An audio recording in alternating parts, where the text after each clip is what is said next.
I am angry. We teach girls to shrink themselves, to make themselves smaller. We say to girls, you can have ambition, but not too much. You should aim to be successful, but not too successful, otherwise you will threaten the man. Because I am female, I'm expected to aspire to marriage. I'm expected to make my life choices, always keeping in mind that marriage is the most important. Now, marriage can be a good thing. It can be a source of joy and love and mutual support. But why do we teach girls to aspire to marriage and we don't teach boys the same? We raise girls to see each other as competitors, not for jobs or for accomplishments, which I think can be a good thing, but for the attention of men. We teach girls that they cannot be sexual beings, and then we do a much greater disservice to girls. We must raise our daughters differently. We teach girls shame.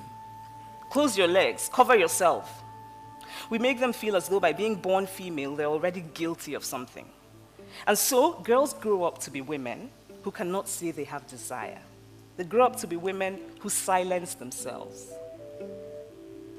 They grow up to be women who cannot say what they truly think. And they grow up, and this is the worst thing we do to girls, they grow up to be women who have turned pretense into an art form.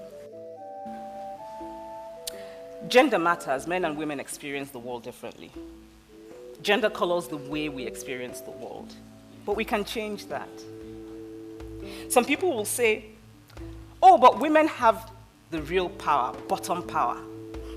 And for non-Nigerians, bottom power is an expression which I suppose means something like a woman who uses her sexuality to get favors from men. But bottom power is not power at all.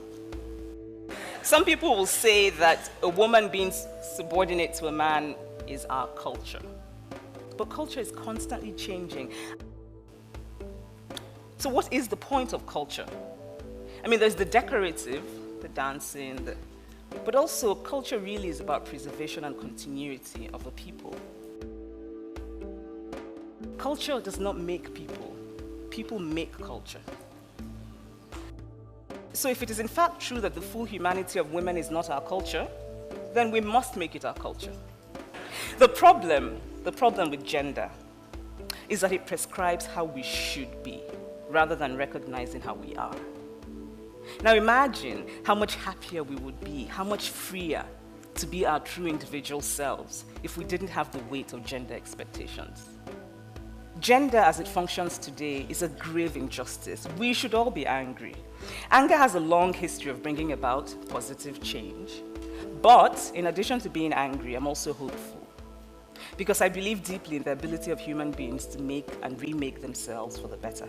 Feminist, a person who believes in the social, political, and economic equality of the sexes.